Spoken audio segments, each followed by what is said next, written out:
마가복음 6장 30절에서 34절까지 말씀입니다. 찾으셨죠? 우리 다 같이 교독할까요?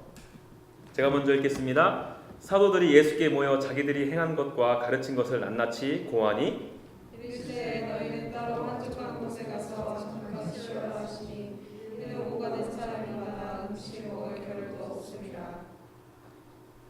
이에 배를 타고 따로 한적한 곳에 갈새 그들이 가는 것을 보고 많은 사람이 그들인 줄 알지라 모든 고을로부터 도로 그곳에 달려와 그들보다 먼저 걷더라. 예수께서 나오사 큰 무리를 보시고 그 목자 없는 양 같음으로 인하여 불쌍히 여기사 이에 여러 가지로 가르치시더라. 아멘. 여러분, 오늘 저와 여러분들 읽은 본문 말씀은요, 오병이어의 기적 사건 잘 아시죠? 그 기적 사건이 있기 전에 있었던 상황을 기록한 말씀입니다. 마가복음은요, 비교적 이 상황을 아주 자세하게 기록하고 있어요. 어떤 일이 있었습니까? 우리 30절 눈으로 한번 볼까요? 사도들이 예수께 모여들어 자기들이 행한 것과 가르친 것을 낱낱이 고하니. 마가복음 6장 7절을 보시게 되면 예수님께서 12 제자를 부르십니다. 그리고 그들에게 병을 고치고 또 하나님의 천국복음을 선포하라는 사명을 허락하시는 장면이 소개돼요. 세상 가운데로 보내어진 제자들은요, 정말 열심히 그 일들을 감당합니다. 그리고는 돌아와서 그간에 있었던 일들을 아주 자세하게 이러쿵저러쿵 지금 보고하고 있는 거예요. 이렇게 제자들이 사역한 그 사역 보고를 다 들으신 예수님은요, 제자들에게 뭐라고 말씀하십니까? 얘들아, 너무 고생했다. 우리 한적한 곳에 가서 쉬자. 아마 그들은요, 밥도 제대로 못 먹고 뛰어다녔고 또 그렇게 열심히 뛰면서 사역하는 제자들을 예수님께서 바라보면서 너무 안쓰러웠던 것 같아요. 그래서 예수님과 함께 제자들은 함께 배를 타고 다른 곳으로 이동하십니다. 그런데 갈릴리 바닷가에 예수님과 일행을 본 무리들이 그 배를 따라 지금 움직이기 시작해요. 처음에는 한두 명이 움직이기 시작하는데요, 시간이 지나자 점점 더 많은 사람들이 함께 하게 됩니다. 여러분, 이렇게 한두 명이 모여져서 몇 명이나 모인지 아십니까? 무려 2만 명이 넘는 무리들이었어요. 왜 제가 그렇게 말씀드린지 아시죠? 오병이어의 기적을 통해서 5천 명의 남자들이 먹고 남음이 있었다라고 이야기합니다. 이 5천 명이라고 기록할 때 남자라고 단서를 제한하고 있어요. 그러니까 그 안에 여자, 그리고 아이들, 그리고 어르신들은 빠진 거예요. 넉넉하게 잡아도 지금 이 수많은 무리들은 약 2만 명은 좋게 되었을 것입니다. 정말로 엄청난 인원들이죠. 더 재미난 것은 무엇입니까? 예수님과 제자들은요, 배를 타고 지금 이렇게 움직이고 있는 반면에 이 무리들은요, 그 배를 보면서 육지에서 막 뛰어가고 있는 거예요. 예수님과 제자들이 가는 그 목적지를 향해서요. 그것도 일반 걸음도 아니고 뛴 걸음으로 막 움직였습니다. 여러분, 심지어 그것도 예수님께서 그 목적지에 도착하기 이전에 미리 그곳에 도착하여서 기다리고 있습니다. 그들은 아마도 이마에 흐르는 땀을 식히며 가쁜 숨을 몰아쉬며 예수님을 맞을 준비를 하고 있었어요. 여러분, 지금 이 모습이 상상되어지죠? 예수님은 제자들과 함께 한적한 곳에 가서 쉬시려고 하셔서 배에 오르셨는데 그 모습을 본 무리들이 한두 명씩 모여들기 시작해서 예수님께서 가시고자 하는 목적지에 미리 도착했는데 그 인원이 무려 2만 명이 넘는 대규모의 큰 무리들이었다는 것입니다. 여러분, 이렇게 수많은 무리가 때를 지어서 예수님 앞으로 나왔는데요, 그 무리를 바라보는 예수님의 마음이 어땠을까요? 야, 역시 이놈의 인기는 참 하늘을 찌르는구만. 응? 얼마 전에 바람과 바다를 잠잠케 했더니 벌써 소문 쫙 퍼졌어. 응? 역시 이러셨을까요? 야, 오늘은 어떤 기적을 베풀어서 더 수많은 사람들 모이게 할까? 그거 궁리하고 계셨을까요? 아니죠, 여러분. 34절 볼래요? 예수께서 나오사 큰 무리를 보시고 그 목자 없는 양 같음으로 인하여 불쌍히 여기사 이에 여러 가지로 가르치시더라. 저 같으면 어깨에 벽도 팍 들어가고 기뻐했을 것 같은데 예수님은 그렇지 않으셨어요. 오히려 그 큰 무리들 보고 불쌍히 여기셨습니다. 여러분 여기서 나오는 이 불쌍하다라는 단어는요, 그 의미를 살펴보니까 이 안에 있는 내장, 간장, 창자, 폐 또는 심장으로 번역되는 용어에서 나온 단어입니다. 그러니까 가식이 아닌 가슴속 깊은 곳에서 솟구쳐 오르는 연민과 긍휼의 마음을 표현할 때 이 단어를 쓴대요. 내 장이 끊어지는 것처럼 애통하는 마음. 실제로 이 단어는요, 신약시대 당시에 아버지나 어머니가 심한 열병이 걸린 자기 자신의 아들을 보고서 야, 저 고통과 아픔이 차라리 내 아픔이었으면 좋겠다라고 표현할 때 이 단어를 쓴대요. 그러니까 지금 예수님께서 그 수많은 무리들을 바라봤을 때 어떠한 마음으로, 어떠한 심정으로 바라보았는지 충분히 이해되시죠? 여러분, 예수님은 왜 그렇게 안타까운 심정으로 그 무리들을 보셨을까요? 우리 34절을 다시 한번 볼까요? 이 말씀 보면 거기에 이유가 나오는데 그 수많은 무리들이 바로 목자 없는 양과 같았기 때문입니다. 여러분, 목자와 양의 관계는 어떤 관계입니까? 이거를 알아야지 예수님이 안타까워하는 정도를 이해할 수 있을 것 같은데요. 그러려면 일단 우리가 양이 어떠한 존재인가 좀 알아야 되겠죠. 자료를 찾아보니까 양의 가장 큰 특징 중에 하나는요, 눈이 무지 나쁘대요. 그러다 보니까 방향 감각이 떨어질 수밖에 없겠죠. 그래서 적이 어디에 숨었는지도 모르고 심지어 낭떠러지가 어디 있는지도 구분도 못해서 무조건 앞으로 쭉 나가다가 어떨 때는 낭떠러지에 떨어져 죽을 때도 있다고 해요. 또 다른 특징은요, 잘 속는답니다. 그렇게 잘 속는데요. 그래서 야생의 개들이 양떼를 교묘히 유도해서 좁은 골짜기로 몰아놓고 잡아 먹기 일수라고 합니다.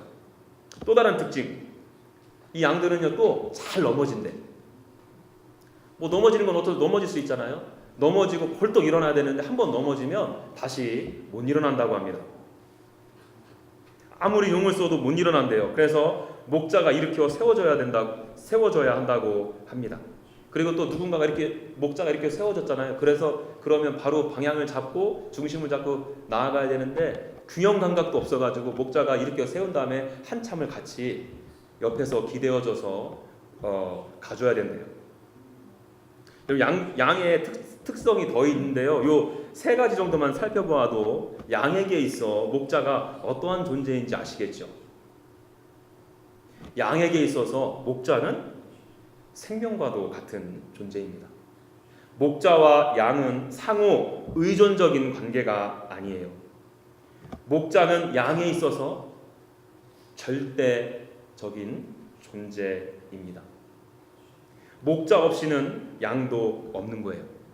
왜 그렇습니까? 좀 전에 설명드렸죠. 양들은 눈 아프고 잘 숨고 잘 넘어지기 때문에 그렇게 들판에 홀로 돌아다니다가는 곰이나 늑대나 야생개에 잡혀먹기 십상이기 때문에 목자가 그들을 쉴만한 물가로 인도하고 골짜기를 건널 때 함께하지 않으면 그들이 목이 말라 죽을 수밖에 없다는 거예요. 막대기와 지팡이로 양들을 보호하고 지켜주지 아니하면 양들에게는 소망이 없다는 것입니다. 여러분, 다시 돌아와서 예수님께서 왜 그 수많은 무리들을 보시고 불쌍히 여기셨는지 아시겠죠? 그리고 얼마나 불쌍히 여기셨는지 감이 잡히시죠? 예수님은요 그 영혼들을 보시고요 실제로 심각한 위기 의식을 느낀 것입니다. 그들에게 생명과도 같은 목자가 없었기 때문에 그들이 믿고 그 수많은 무리들이 믿고 의지하고 따를 만한 목자가 없었기 때문에 여러분, 우린 여기서 질문을 한 가지 던질 수 있죠. 그러면 이 성경에서 말하는 목자는 과연 누구인가? 이스라엘 백성에게 있어서 목자는 과연 누구이며 그 목자는 누구이길래 그들에게 절대적인 존재이며 그들에게 생명을 줄 수 있을까? 여러분 잘 아시죠? 그 무리들의 참된 목자는 누구입니까? 내 성공의 커리어? 내 커리어의 성공? 멋진 배우자? 가족? 아니면 돈입니까? 아니죠. 성경에서 말씀하시는 목자는 바로 예수 그리스도를 의미합니다. 여러분, 저와 여러분들도 오늘 이 시간 주님 앞에 나와 있어요. 그런 여러분들을 예수님께서 한 사람 한 사람 여러분들의 마음의 중심을 보고 살피시고 계십니다. 과연 어떠한 마음으로 여러분들을 보실까요? 여러분, 혹시 여러분들 가운데 생명이 없어서 생명이 없음을 알게 될까봐 두려워하시는 분들이 있으십니까? 오히려 예수님께서 나를 보시고 내 안에 목자가 없어서 예수 그리스도의 그 생명이 없어서 그것을 나한테 꼬집고 말씀하실까봐 두려우세요? 아니에요. 오히려요. 그 사실을 깨닫는 것이 저와 여러분들에게 축복이에요. 여러분, 요한복음 6장에도 이와 똑같은 오병이어의 사건이 기록되어져 있거든요. 예수님은 그들을 그렇게 불쌍히 여기셔서 천국 복음을 가르쳐 주셨습니다. 저와 여러분들 다음 주에 살펴보겠지만 오병이어의 기적을 통해 예수님께서 바로 생명의 떡이심을 가르치시고 선포하셨어요. 그런데 그 2만이 넘는 무리들의 반응이 어떠했는지 아세요? 15절 말씀 보실래요? 그러므로 예수께서 그들이 와서 자기를 억지로 붙들어 임금으로 삼으려는 줄 아시고 다시 혼자 산으로 떠나가니라. 여러분, 그 수만 명의 무리들은요, 자기 자신을 불쌍히 여기시는 주님의 마음을 헤아리지 못했어요. 내 안에 생명이 없고 복음이 없고 예수님이 계시지 않음을 보시고 안타까워하시는 주님의 마음을 미처 깨닫지 못했습니다. 오히려 예수님을 이용해서 자기 자신의 욕망을 채우려고 억지로 붙들려고 했어요. 내 안에 있는 욕심과 정욕을 위해 예수님을 따랐습니다. 여러분, 이런 마음을 아신 예수님의 마음은 오죽하셨을까요? 여러분, 이 마음을 아시고 혼자 무리에서 등을 돌리고 산으로 터벅터벅 발걸음을 움직이시는 주님의 마음이 어땠을까요? 모르긴 몰라도 어깨가 축 처지셨을 거예요. 그 전에 안쓰러운, 안타까운, 불쌍히 여겼던 마음보다 더 안타까웠어요. 내가 그렇게 생명의 떡이고 내가 그렇게 생명의 주라고 그렇게 얘기해주고 말해줘도 못 알아듣는 그들을 바라보면서,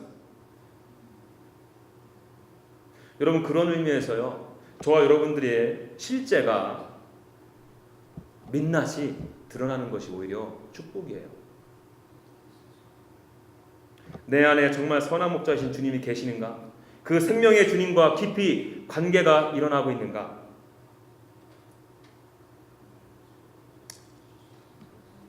그래야 겸손히 저와 여러분들이 주님 앞에 나아갈 수 있기 때문입니다.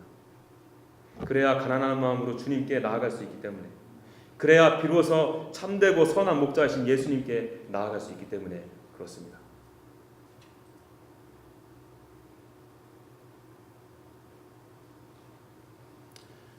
여러분들은 참된 목자이신 예수님을 믿으십니까? 그분을 따르십니까? 여러분들 안에 그 생명 있으세요? 바라기는요, 그 생명 되신 주님을 따르고 의지하고 신뢰하는 저와 여러분들이 되었으면 참 좋겠습니다. 왜 저와 여러분들이 그분을 따를 수밖에 없느냐? 그분은 저와 여러분들의 선한 목자, 그리고 그분은 저와 여러분들에게 자기 자신의 목숨을 들이셨기 때문이에요. 요한복음 10장 11절이요. 여기서 분명히 예수님께서 온 세상 가운데 또 여러분들에게 선포하십니다. 나는 선한 목자라. 선한 목자는 양들을 위해서 목숨을 버리거니와. 여러분, 이 세상에서 어느 누가 나를 위해서 목숨을 걸 수 있습니까? 나를 위해 목숨 거시는 예수님이야말로 믿을 만한 분 아니에요? 나를 위해 자기 자신의 생명을 포기하는 그분이 내가 바로 의지하고 신뢰할 만한 분 아닐까요? 여러분, 제가 얼마 전에 어느 목사님의 설교를 들었어요. 목사님은 예수전도단이라는 단체를 10년 넘게 섬기셨는데요, 그분은 해외 여기저기 돌아다니면서 복음을 나누시다 보니까 세계 전국 각지에 이제 여러 분들을 다양한 분들을 만나시나 봐요. 그 중에서 한 번은 파키스탄 형제 한 분을 만났다고 그래요. 그 형제와 교제를 나누는 중에 글쎄 그 형제가 복음 전도자로 헌신하기 전에 무려 20년 동안 했던 직업이 목동이었대요. 파키스탄의 가정에는요 양들이 몇 마리씩은 다 있는데 많이는 없대요. 몇 마리밖에 없다 보니까 한 가정에서 그 양들을 전담할 목동을 세우는 게 불필요하잖아요. 경제적으로 이해타산이 안 맞잖아요.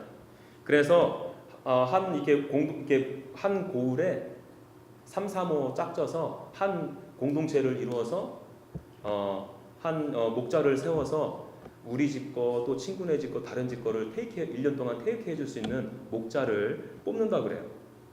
근데 그 목동을 찾는 방법이 좀 독특한데요. 몇 명의 이 목동 후보생들이 있을 거 아닙니까? 응? 1년 동안 우리들의 양들을 맡아서 대신 쳐줄 목동 후보생들이 있을 거 아니에요? 그들을 일렬로 쭉 세운대요. 쭉 세우고 나서는요 우퉁을 벗으라고 그러던데요. 여러분 남자 우퉁 벗은 모습 상상 가세요? 검은색 구릿빛 피부에 그냥 식스팩에 그냥 여기 그냥 맑은 좀 쫙쫙 갈라지고. 못 보셨어요? 남자들 이렇게 식스팩 있는 거? 제가 오늘 설교만 아니어도 내가 보여드릴 수 있어요. 죄송해요. 괜히 브리스 던졌군요. 제가 이런 거 하지 말아야 되는데. 여러분 같으면요 보통 이렇게 멋진 형제, 이두박근 상두박근 나오고 막 식스팩에 울퉁불퉁한 목동을 뽑을 거 아니에요. 그런데 그렇지 않대요. 그 파키스탄 형제님이 이야기한 소리를 들어보니까요 우통 벗겨서 그 형제의 온몸에 상처 투성인 사람을 뽑는데요. 민주적으로다가 생겼어도 별로 상관없대.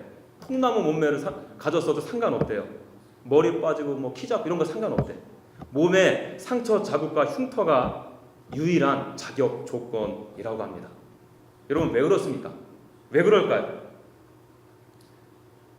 그 목동 후보생에 있는 상처와 흉터는 곰과 늑대로부터 양을 구하다가 생긴 상처이기 때문에 그렇습니다.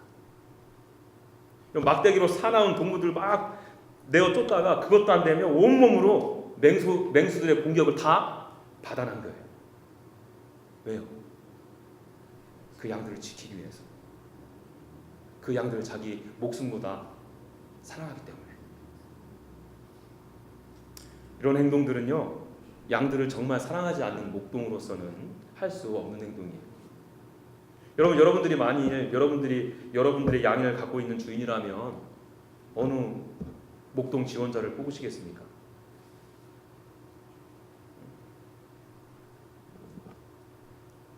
여러분들 근데 그거 아세요? 저와 여러분들의 목자 되신 예수님도 예수님의 몸에 수많은 상처와 흉터가 있으십니다. 머리에는 면류관이 씌워서 피를 철철 흘리셨고요. 온 몸은 2m가 넘는 채찍으로 심한 고문을 통해서 상처와 흉터가 아니라 피범벅이 되도록 갈비뼈가 다 드러나도록 어깨 쇄골이 다 드러나도록 그런 심한 고문과 고초를 당하셨어요. 그리고 그 몸을 이끌고 처절한 고통과 아픔 가운데 골고다 언덕을 오르셔야 했습니다. 거기서 맞춰졌나요? 손과 발을 대못으로 박히셨고요. 옆구리에는 창에 찔리셨습니다. 여러분 이보다 더한 상처와 흉을 가진 목사가 어디 있을까요? 목자이신 예수님의 행보는 여기서 멈춰졌습니까? 아니죠. 예수님께서는 십자가에서 죽으셨어요. 자신의 양을 지키시고자 자신의 목숨을 버리시기까지 하신 것입니다. 왜지요? 나를 사랑하시기 때문에. 예수님은 저와 여러분들을 예수님의 양으로 여기시기 때문입니다. 다른 이유 없죠. 여러분 이보다 더한 사랑의 증거가 어디 있을까요? 이보다 더 신뢰가 가는 행동이 어디 있습니까? 여러분들도 인정하세요. 저와 여러분들은 다 양과 같습니다. 시력도 약하고요, 쉽게 넘어지고요, 더군다나 넘어지면 제대로 일어나지도 못하는 연약한 존재들에 불과합니다. 또 우둔하긴 또 얼마나 우둔하고 고집은 또 얼마나 셉니까? 그냥 놔두면 골짜기에서 떨어져 죽던지 무서운 야생동물에게 먹잇감이 될 수밖에 없는 불쌍한 인생들이라는 거예요. 그런 나를 위해서, 양과 같은 나를 위해서 예수님께서 자기 자신의 목숨을 버리신 것입니다. 여러분, 우리가 그분 앞에 나아가지 않고 어디로 나아갈 수 있습니까? 여러분, 참된 목자이신 주님께 나아가십시오. 양은 목자의 음성을 안다고 말씀하셨습니다. 여러분들을 부르시는 주님의 음성을 듣고 지금 믿음으로 반응하기를 원해요. 여러분들 중에 누가 주님은 예수님은 나의 참된 목자입니다. 선한 목자이십니다. 주님, 저의 삶을 인도해 주십시오. 저의 삶 가운데 주님의 막대기와 주님의 지팡이로 나를 보호하시고 인도해 주십시오. 누가 좀 이렇게 오늘 이 저녁에 주님 앞에 믿음으로 나오시겠습니까? 누가 좀 주님 앞에 이 고백을 드리며 주님께 간절한 마음으로 나아가시겠습니까? 여러분, 이 믿음이 우리 가운데 진짜로 레알 작동되어질 때 선한 목자이신 주님께서 저와 여러분들을 쉴만한 물가로 인도하시는 것을 그제서야 경험하게 될 것입니다. 저와 여러분들 푸른 초장으로 인도하시는 것을 경험하게 될 거예요. 때로는 저와 여러분들이 사망의 음침한 골짜기를 다닐지라도 주님께서 나와 함께 하심을 경험하게 될 것입니다. 그 칠흑 같은 어둠의 터널을 지나는 동안 주님의 놀라우신 선하심과 자비하심이 영원토록 내 평생에 나를 따르고 있다는 것을 확신하게 될 것입니다.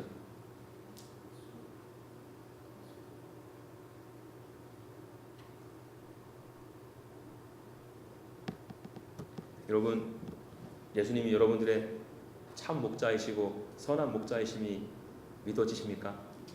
여러분, 그분께 저와 여러분들의 삶을 내어드리시겠습니까? 그렇게 되어질 때 좀 전에 말씀드렸던 이 수많은 약속들의 놀라운 약속들의 말씀이 여러분들의 삶을 통해 드러나게 될 거예요. 자, 그런가 하면요, 목자 없는 양 같음으로 인해서 불쌍히 여기신 내용과 관련해서 한 가지 더 살펴보기를 원해요. 여러분, 성경에서는 목자라는 표현을 할 때 좀 전에 말씀드렸던 것처럼 예수님을 의미하고요, 또 한 가지 우리가 찾아볼 수 있어요. 그것이 무엇이냐면요, 이 목자라는 단어는요, 구약 시대에 제사장들에게도 붙여졌던 직함이었습니다. 직분이었어. 예레미야서 23장 1절 볼까요? 여호와의 말씀이니라. 내 목장의 양떼를 멸하며 흩어지게 하는 목자에게 화 있으리라. 여러분, 여기 보니까 하나님께서 제사장들에게 목자의 임무를 맡겨주셨음을 확인할 수 있죠? 맞죠? 아울러 예수님 당시에도요, 제사장들에게 동일한 사명이 있었어요. 우리가 이러한 관점으로 이 말씀을 볼 때 예수님께서 수만 명의 무리를 보고 안타까워하신 이유를 하나 더 발견할 수 있겠죠. 있지 않을까요? 그것이 무엇일까요? 하나님의 사명을 망각한 제자들을 향한 탄식이요.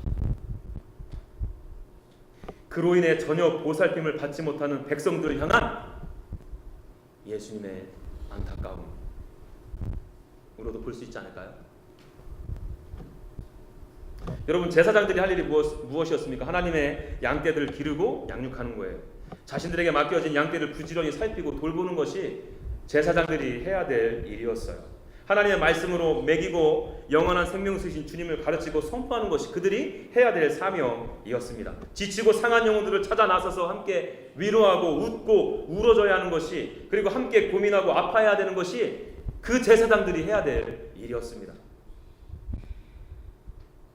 독일의 유명한 신학적 본헤퍼라는 분 아시죠? 그분은 진정한 목자가 없는 이 시대를 꼬집으면서 이렇게 말했습니다.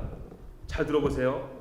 질문은 있으나 대답은 없고, 근심이 있으나 위로가 없으며, 양심의 고뇌가 있으나 구출이 없고, 눈물이 있으나 위로가 없고, 죄가 있으나 죄사함이 없다. 그들은 복음을 기다리고 있으나 그들이 가진 것은 기껏해야 하나의 충고뿐이다.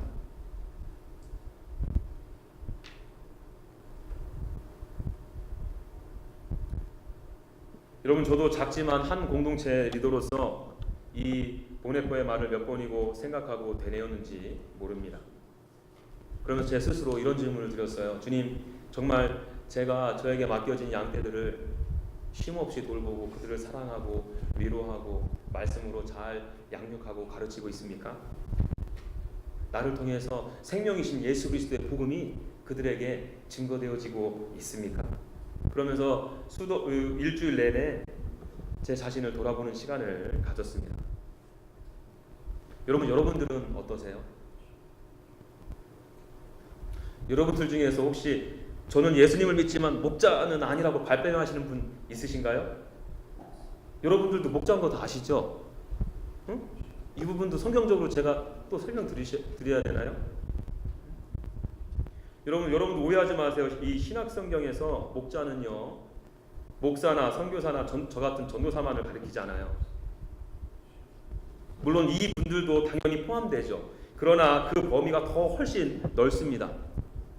예수님을 인격적으로 만나 예수님을 따르는 자들 모두가 다 목자예요. 목자로서의 사명이 있습니다. 베드로전서에서 그렇게 얘기하잖아요. 너희는 택한 나의 백성이다. 그리고 왕같은 제사장. 아까 좀 전에 말씀드렸죠. 이 제사장에게 뭘 줬다고요? 바로 목자로의 직분을 줬다고 했잖아요. 하나님께서. 우리가 왕같은 제사장이라며. 그러면 우리에게도 무엇이 있습니까? 목자라는 사명.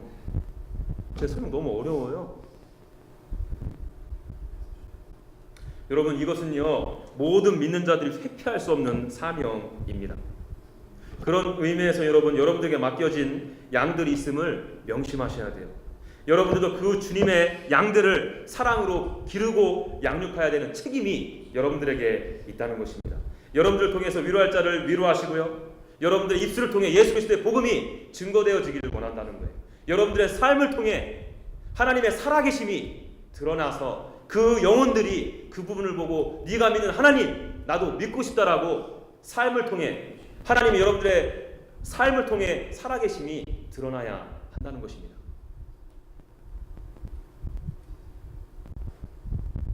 이런 부분들이 없다 보니까 하나님께서 이 시대의 교회를 보면서 저와 여러분들을 보면서 어쩌면 안타까워하실 수도 있는 거예요.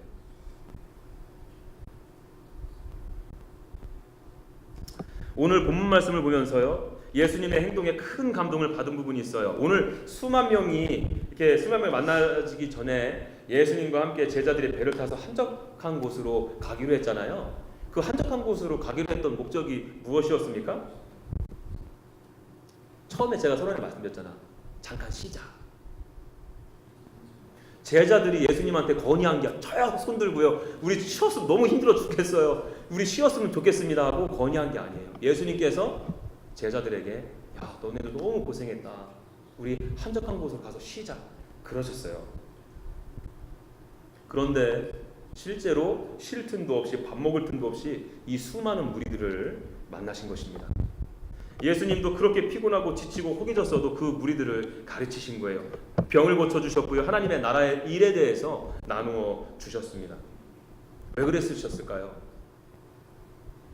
왜 예수님 그렇게 피곤함에도 불구하고, 지쳐있음에도 불구하고, 배가 고파 허기짐에도 불구하고 그 수만 명의 사람들에게 하나님의 나라의 일을 가르치셨을까요?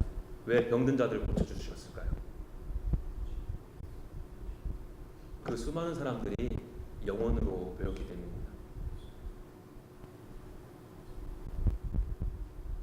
여러분, 저와 여러분들은 여러분들에게 보내주신 영혼들을 섬기기 위해서 얼마나 많이 굶어보셨습니까? 영혼들을 위해 얼마나 많은 피곤을 감당해 보셨습니까? 여러분, 오해는 하지 마세요. 예수님께서는 아까도 말씀드렸던 것처럼 쉬는 것을 허용하셨습니다. 그리고 우리 인간은 기계가 아닌 이상 쉬어야 돼요. 정신적으로 육체적으로 한계가 있기 때문에. 저는 지금 여러분들에게 쉬는 것을 정죄하고 싶은 마음은 없어요. 제가 진짜 여러분들에게 강조하고 싶은 것은요, 여러분들의 심령 가운데, 저의 심령 가운데 예수님의 그 마음이 있느냐는 것입니다. 사람들을 영혼으로 보는 마음. 하나님의 양떼를 향한 안타까운 마음이 여러분들의 심령 가운데 있느냐는 거예요. 목자 없이 영적으로 피폐한 삶을 살아가는 그 영혼들을 보면서 아픔을 느끼고 안타까움을 느끼고 애통함을 느끼고 있느냐는 것입니다. 사람이 영혼으로 보이지 않을 뿐더러 그 영혼을 향한 사랑이 없으니까 그 영혼들을 위해서 어떠한 희생과 대가도 치르지 않는 것입니다. 밤낮 나의 삶은 내 중심으로 사라져갈 수밖에 없다는 거예요. 그렇게 피곤하면서 사랑하는 사람은 잘 만나시잖아요. 내가 좋아하고 내가 사랑하는 것은 피곤함과 상관없이 즐기고 찾고 구하지 않습니까? 내가 나를 위해 해야겠다고 생각하는 것은 밥을 굶어서 가면서까지 쌍꺼풀이 터져가면서까지 해내잖아요.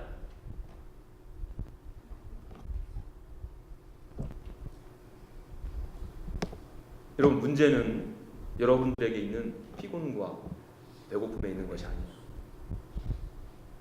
그 마음이 있어요. 여러분들에게 허락되어진 영혼을 사랑하지 않는 그 마음. 영혼으로 보이지 않으니까, 예수님의 마음이 없으니까 할 수가 없는 거죠.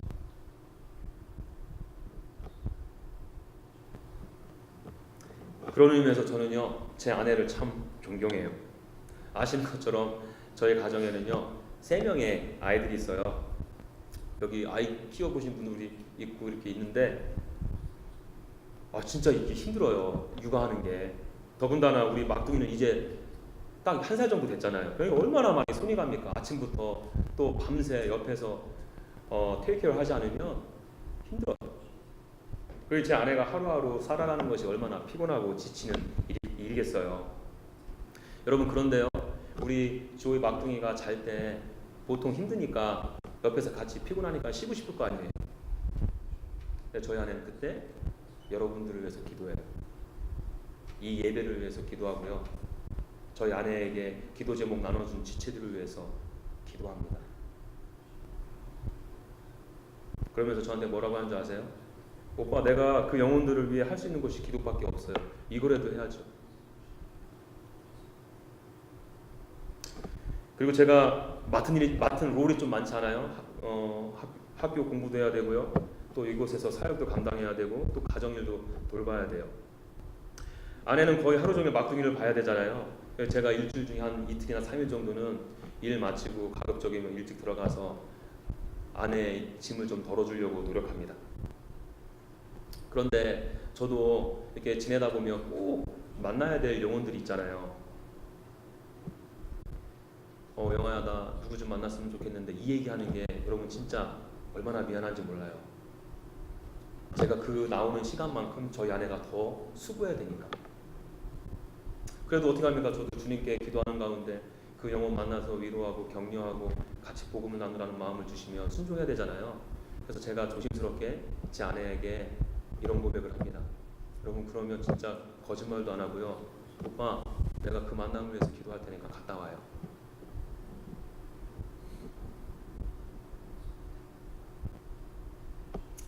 여러분, 저희 아내는 왜 그럴까요? 자기 자신도 힘들어 죽겠는데, 피곤한데. 그 사람들을 영혼으로 보기 때문입니다. 내가 직접 나아가서 만나서 복음을 나누지 못하고 교제를 못하지만 남편인 저를 통해 그분이 참 복음 안에 있어지길 원하기 때문에, 그 영혼을 사랑하기 때문에. 저는 그래서요, 제 아내를 사랑하기도 하지만 존경해요. 제 아내가 이 설교를 듣기 때문에 지금 이렇게 아차하려고 그러는 게 아니에요. 이 얘기하면 다음에 또 친구들이랑 또 나갈 때 재미나게 이렇게 흔쾌히 허락해주기 위해서 수쓰는 거 아니에요.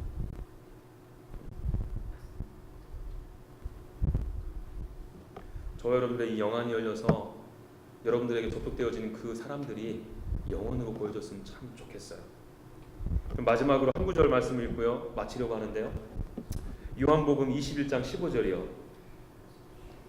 그들이 조각 먹은 후에 예수께서 시몬 베드로에게 이르시되, 요한의 아들 시몬아, 네가 이 사람들보다 나를 더 사랑하느냐 하시니 이르되, 주님, 그러하나이다. 내가 주님을 사랑한 줄 주님께서 아시나이다. 이르시되 내 어린 양을 먹이라 하시고. 이 말씀의 배경 다 아시죠? 그렇게 예수님을 부인하고 수치감에 예수님 앞으로 나오지 못하는 베드로에게 예수님께서 무려 3번이나 먼저 찾아가 주십니다. 이 모습을 통해서 예수님께서 그 베드로를 얼마나 마음에 품고 사랑하는지 보여주신 대목이죠. 주님께서는 베드로에게 그 사랑으로 그 수치심과 그 죄된 마음을 회복시켜 주시고 나서 목자로서의 삶을 살아가라고 지금 말씀하고 있는 거예요. 그 베드로에게 사명을 주시는 것입니다. 나의 양을 네가 치기를 원한다. 그럼 제가 더 주목하게 되는 것은 무엇이냐면 여기 말씀 이 15절 말씀 잘 보세요. 양도 그냥 양이 아니라 또 어린 양이야. 여러분 좀 전에 말씀드린 것처럼요. 양 자체가 연약하게 그지없잖아. 그런데 더군다나 또 어린 양이래. 할 말 다 했죠. 응? 이게 무엇을 의미합니까, 여러분? 이 세상에 너무나도 연약한 영혼들이 너무 많다는 거예요. 보살핌과 돌봄이 필요한 영혼들이 너무나도 어린 양과 같은 존재들이 너무나도 많다는 거예요. 복음의 능력으로 살아가지 않으면 무너질 영혼들이 너무나도 많다는 것입니다. 저와 여러분들이 모두 베드로와 같은 자들 아니었습니까? 그럼에도 우리 주님은 죄책감에 빠져있던 저와 여러분들을 불러주셨습니다. 저에게 찾아와 주셨어요. 그리고 나를 불러주셨습니다. 여전한 사랑을 쏟아부어 주셨어요. 이제는 주님의 그 사랑에 힘입어 베드로처럼 어린 양을 향해 나아가야 할 때입니다. 쉼없이 양들을 돌보고 살펴보아야 돼요. 때로는 내 몸도 피곤하고 내가 먹고 싶은 것도 먹지 못하면서까지 그 영혼들을 섬겨야 합니다. 그러면 여러분 그러면 좀 어때요? 응? 나도 부족하고 연약한데 나를 통해서 그 어린 양들이 목자이신 예수님의 위로를 받는다면 내가 좀 굶으면 어떻습니까? 나의 이 연약함을 통해서 생명 되신 예수 그리스도가 증거되어서 그 영혼이 새 생명을 얻고 새 삶을 살아간다는데 내가 좀 못 먹으면 좀 어떻습니까? 아마 그 영혼이 살아나는 것만 보더라도 엄청난 포만감과 내가 리프레시 되는 것을 느끼게 될 거예요. 왜냐고요? 제가 경험하거든요.